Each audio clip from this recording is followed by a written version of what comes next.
Hello and welcome back to AP Strange's Weird Library. We're going to be looking at a few selections from my weird library again. A couple books at a time. We're chipping away at some of the books I love and have informed me over the years because, hey, I love my books and I have a ton of them.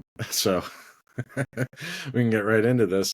This is going to be a little bit special because typically want to do about like three books. I'll pick three books from the library, but this time we have kind of a lot more because my first selection from the Weird Library that I'm going to share with you is not one book, but really kind of a series of books. And this is called the Collectible Classics, and more specifically, the Collectible Classics of Weird New England History. Um, This is a series of books that you could find just about anywhere that you might go on vacation in New England. Little souvenir shops. You would find them in like stores at campgrounds, any places with a lot of tourists, the tourist trap kind of areas. And I visited a lot of those as a kid. I was blessed to be in a family where we could travel and camp and go on little trips in the summertime. And all throughout Maine, Rhode Island, and over the years, like New Hampshire, Vermont, anywhere that you are in New England, you may have come across these. And then because of that, they made their way into yard sales and thrift stores. And these books are everywhere. They're all the ones I'm focusing on here. So I'll start showing some of them to you. We got New England's Marvelous Monsters and New England's Visitors from Outer Space. And this is a personal favorite of mine because I'd like to think in another world I would have made it into this, but it's New England's Mad and Mysterious Men. So the one thing these books all have in common is that they were written by um, Robert Ellis Cahill. Now, he's kind of an interesting character in himself because he was actually a state representative in Congress at one point in the early 70s. He was also the sheriff of Essex County. Essex County in Massachusetts includes Salem, Massachusetts, notorious for its history with the witch trials. And one of the things about being the sheriff of Essex County is, according to the folklore around specifically Giles Corey, one of the few men that was executed during those witch trials, he was crushed to death under rocks. They were trying to force a confession out of him by slowly placing more and more rocks on his chest. And, you know, I mean, he's notorious for having said more weight instead of instead of conceding to witchcraft. But one thing working against him, according to the folklore, again, I don't know if this is true, but he allegedly cursed Salem, and specifically the sheriff of Salem, and all sheriffs that were to take that office. Anybody taking the office of sheriff of that county following would die while in that role.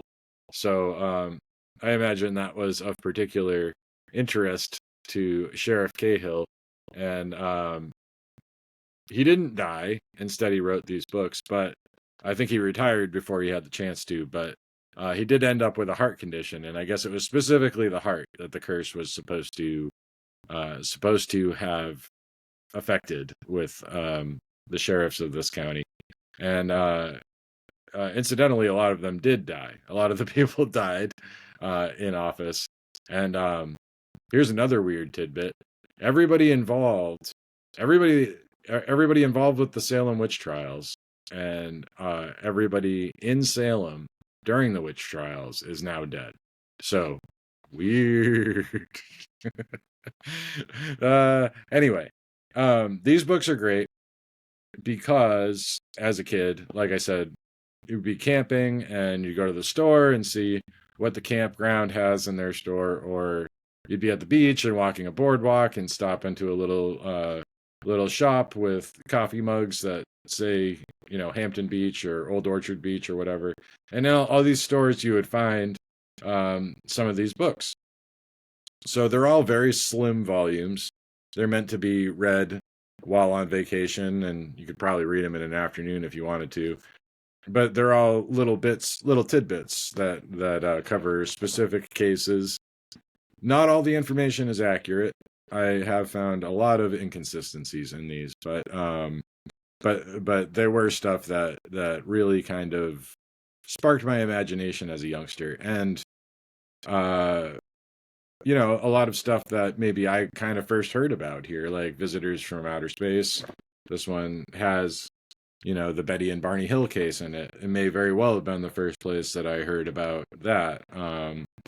Marvelous Monsters this is a nice one. It's got sea serpents. We got Nellie, Nessie, and Champ. He's talking about those. Giant whales. Sharks. A lot of these are very nautical themed.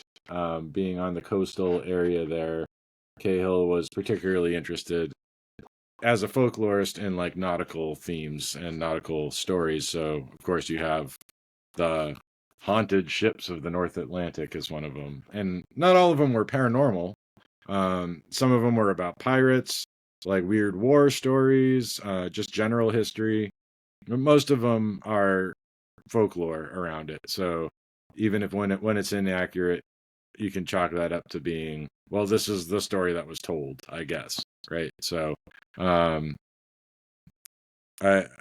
I think just about anywhere that has any kind of tourist element to it, probably, but also not. I mean, I'm kind of interested in knowing throughout the U.S. at least, or maybe elsewhere, if there's a phenomena like this where you had one local person that was writing a whole ton of little slim volumes that you could just find anywhere. And like I mentioned, see, this one was purchased at a Savers. It's 99 cents. You end up finding these all over the place because people bought them while on vacation, and then years later they're going through their stuff and they put it out on the curb for free or during a yard sale or donate it to a thrift store. So these books are everywhere, and something absolutely worth sharing with you. Again, Mad and Mysterious Men is a good example of one that isn't really paranormal. We talk about Johnny Appleseed in there. Lord Timothy Dexter, who I talk about kind of often. I've written about him on my blog. You can look that up. That's The Fool's Journey is what I talk about there. Eccentric rich guy, basically. And I plan to cover his book, A Pickle for the Knowing Ones, in one of these videos. But yeah, not paranormal, but still like really fun. We also have in this one, like kind of a mystery, may not be paranormal, but the Provincetown Phantom is like a Spring Hill Jack kind of character in P-Town at the very tip of Cape Cod. So that's, wonderful stuff. Some of it pretty obscure. Some of it more well known, but they're fun books. They're fun books, and I like to show those off. Okay, so we're moving right along here. The second book.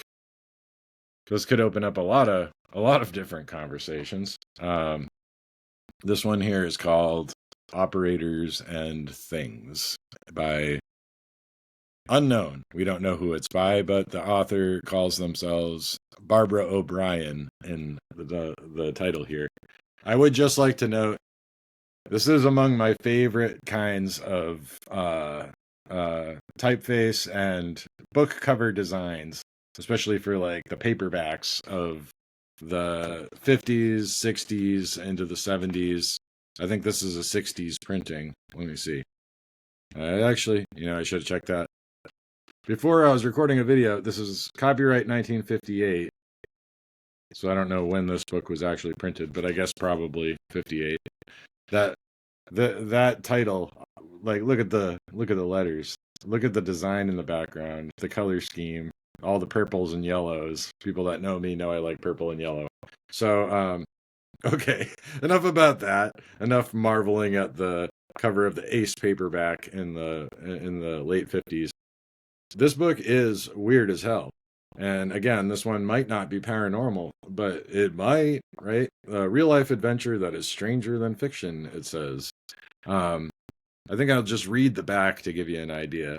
Is there really another race of people who control us by telepathy, hypnotic suggestion, thought projection, or even rays of a nature unknown to man? Are there actually beings visible only to a chosen few?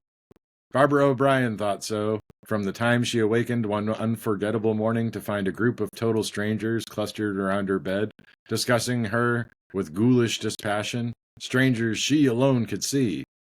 From the moment Barbara realized these creatures were dedicated to manipulating her life, she became involved in a series of mental and physical adventures that was to last 6 months. Adventures so astounding to the normal mind that the three faces of Eve and the search for Bridie Murphy pale in their light. So, I think the three faces of Eve, again, maybe I should have looked this up before I decided to read the back of this book. I think that was a book about multiple personalities, which probably has been discredited by now. And the search for Bridie Murphy is a reincarnation story. This one comes from a time, I think, released before the ideas of alien abductions and stuff like that were really in the popular mindset, and it bears striking resemblances to it in a lot of ways. And ostensibly, we're talking about a woman suffering from paranoid delusions, probably. There's a foreword in the book by a psychologist who's talking about what an interesting psychological specimen it is. Of course, we don't know the author's real name, so we don't know if this was a work of fiction or a real account, but it is really eerie. The title itself, Operators and Things, refers to a class of being known as operators. And these are invisible entities that are around people all the time, and most of them can't see it. The operators are always vying with each other for control over the actions and thoughts and lives of us normal human beings, which they just consider things. So we're just like little playthings to the operators. So those are the operators and things. They're called hook operators because I guess they latch their hooks onto you and then operate you like a marionette. There's a lot of interesting insights about the behavior of people. Like, she frames this around working in a corporate environment and seeing people kind of stab each other in the back to get ahead, and the types of people that can manipulate others, and all of that, and how bad that is, and how she just wanted to keep her head down and work. But when she goes into this paranoid delusion, she wakes up and there's three men just in her room, at the end of her bed, standing around her bed, talking about what they're going to do with her. And she ends up hopping on a bus, going across the country. There's a part where the operators prevent her from stepping into a situation with a mountain lion, where she would have certainly been killed. Which is interesting, because one thinks that maybe there's some reality to it if that actually happened. But it's one of the wildest reads I've ever read. It's definitely qualifies as a weird book, and it's a bit more on the obscure end of things. So if you can track down a copy, this one's kind of a vintage copy of the book. It's, again, the old paperback, and those don't tend to hold up that well, so sometimes it's hard to find these things. But it's especially for anyone interested in the UFO phenomena, specifically abductions and characters like the Men in Black. It's even though it's not specifically about that, it has parallels to it that are interesting to consider. And it's interesting to consider our perception of reality, psychological factors, neurological factors. And one of the things I recommend people do is read books by, like, Oliver Sacks, like The Man Who Mistook His Wife for a Hat, because it gives you a little bit of perspective about possibly reality being way more malleable than we like to think in our perception of it. It's very possible to perceive things in ways that are completely bizarre and that we wouldn't think are possible. But not only is it possible, it happens all the time, and we have actual science on it. So, that is operators and things. So, 2 down, 1 to go. And this last one is a real thrill for me, I would say, out of UFO books. If somebody asked me what my favorite UFO book is, this one always comes to mind. I don't know that it's at the top, but it's pretty close. This one is How to Contact Space People by Ted Owens. Ted, the PK Man Owens. And here's Ted right here. It's a shiny cover on this, so I'm trying to angle it right. There's Ted. He's the PK Man. PK, of course, meaning psychokinesis. So, Ted could control the weather, and he could also summon flying saucers and was in telepathic contact with a pair of Mantoid beings that he called Tweeter and Twitter, I think. Whoops, hold on. Man, I really should have, again, made sure I had that right. Those weren't the real names of the Mantoids. I mean, I imagine that the Mantoids' names were impossible to actually pronounce with an earth tongue, and he just assigned these names to him. Essentially, what he was saying is that he would go into like kind of a hypnotic state. He describes it as a self-hypnosis in which he would kind of envision the inside of the flying saucer. Yeah, Twitter and Tweeter. I was right. So this is what Twitter and Tweeter looked like. This is a little sketch. He would envision the inside of the flying saucer, and they were around kind of a circular well-like thing, like a water-filled circular basin. And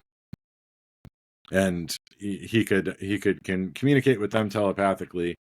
And then the space people or space intelligences, this is one of our discrepancies here. He always refers to them as SI or space intelligence. And on the title, of course, it's space people. They're just people. But space bugs, space intelligences, the space intelligences aboard the flying saucer were able to cause weather to shift or change, and also blackouts. They were really good at causing blackouts.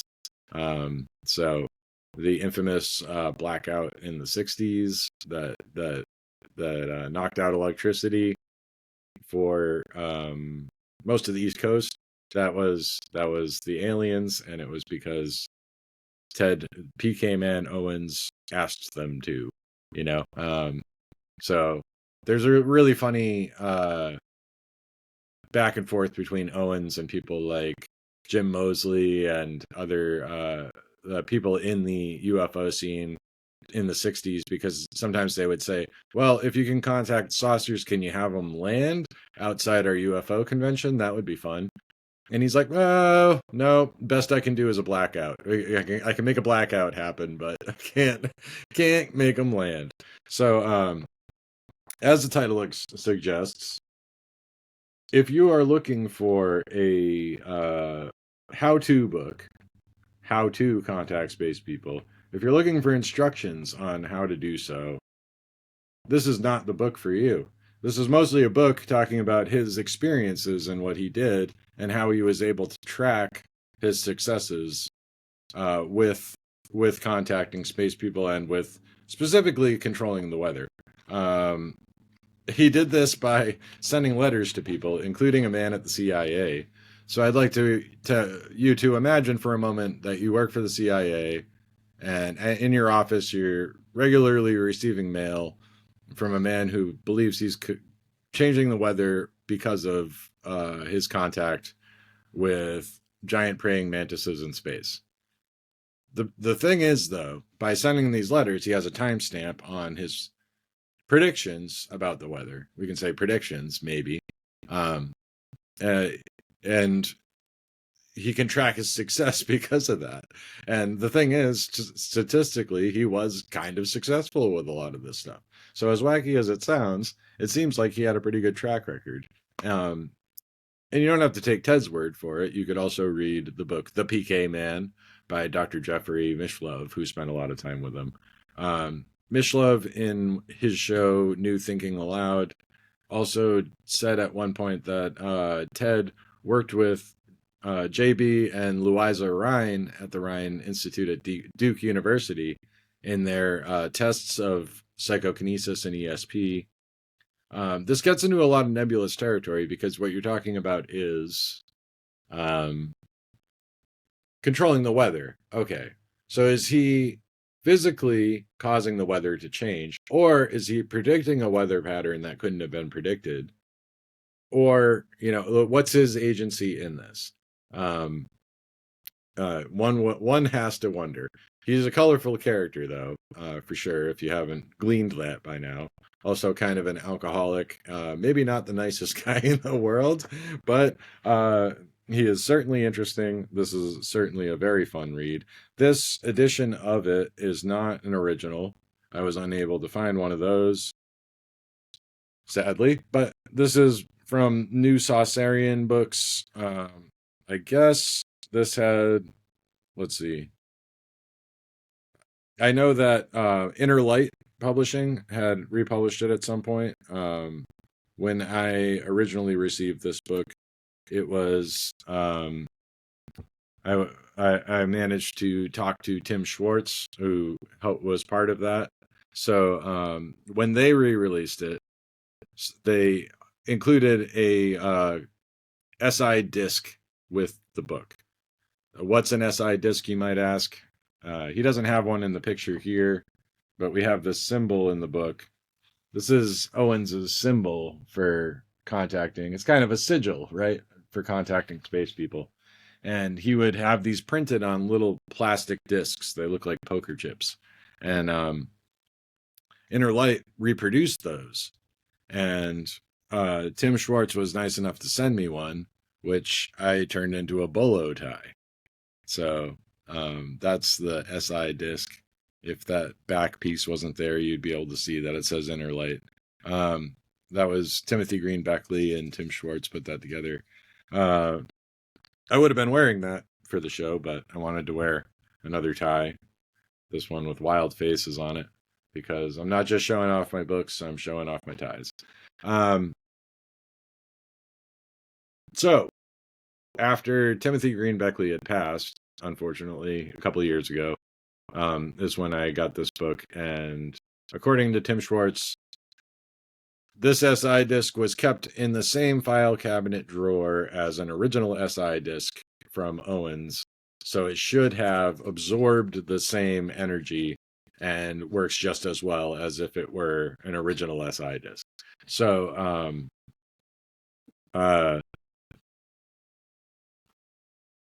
I've got some more goblin activity over here. We'll just let it settle down.